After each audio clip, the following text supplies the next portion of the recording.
Brad Hunter's with us, Managing Director of RCLCO, Real Estate Advisors, and Senada Adzem, the Executive Director, Luxury Sales over at Douglas Elliman Real Estate. So I'll start with you, Senada. Tell me what you're seeing. So currently, home sales are on hold across all of the United States due to the effects of the pandemic. Also due to the fact that many people have been laid off, and of course stay-at-home orders. We of course have to be able to show homes, to sell homes. So stay-at-home orders have tremendously impacted the real estate industry across the board. I do believe this will have a compounded effect on the $27 trillion value of America's housing market, which is currently facing a lot of uncertainty. We are hopeful, however, that housing protections in the stimulus bill will provide near-term stability, and then, of course, for all of us to get back to work. Right. You know, and I know there's a lot of virtual sales trying to go on. People are turning to the computers.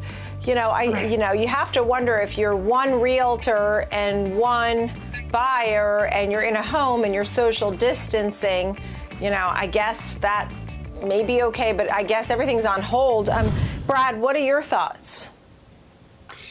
Well, the stimulus and low interest rates are good, and it's a great time to lock in a long-term mortgage, but millions of people in the country don't know what their income is going to be by the end of April. They don't know what their incomes are going to look like. So April and May are going to feel terrifying. So as I see it, we're in this vicious cycle where layoffs lead to reduced incomes, that leads to reduced spending, that leads to reduced revenues by companies, which cycles back over into more layoffs. So there's, as Senada said, a lot of uncertainty, and we just have to see how all this is going to play out. There are some, you know, good and bad scenarios, and we just have to watch and see what happens. And I don't know if either one of you have some thoughts about some of the home builders, Toll Brothers, KB Home, Pulte Home, or Home Depot and Lowe's. These are all the stores that sort of do well in the spring. Who would like to comment first? Ladies first, I hope. Please. Yes, Senada, go, please. Yeah, so this is a really important metric, which is signed contracts to buy newly built homes. And as of February, they soared. They were up 14% annually. So a lot of the big builders have gone through a renaissance. They've done extraordinarily well in January and February. They saw these 2 months being extraordinary in terms of sales. However, I think they're a little concerned as well. They are continuing to build because construction was considered part of the essential industries that were permitted to continue.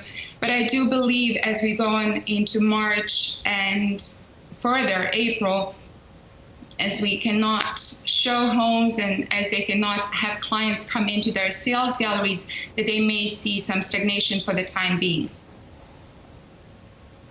That was a good answer. That was actually really interesting. Brad, I mean, what are your thoughts on this? I want to also know, should someone try and get in and buy a house if a house is, you know, do you underbid at this point and see if you can get something for a great price?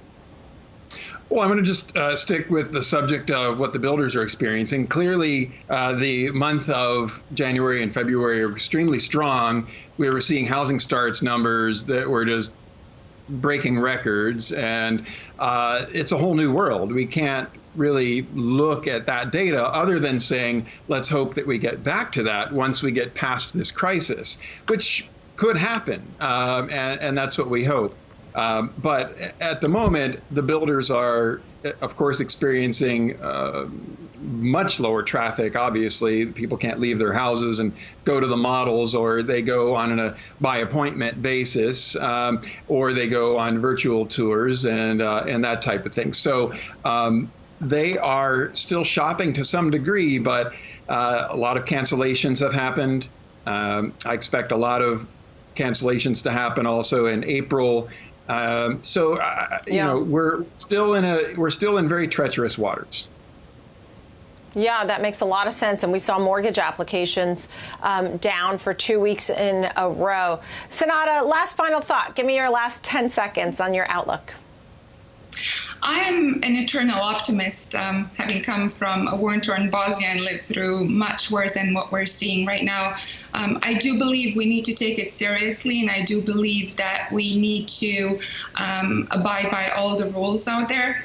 But once this is all gone, and trust me, this too shall pass, I do believe that people will go back to buying homes because that's one of their basic needs. It's food and shelter, right? So I'm optimistic, yes. And looking at the numbers, I do believe we'll get back to that by second or third quarter.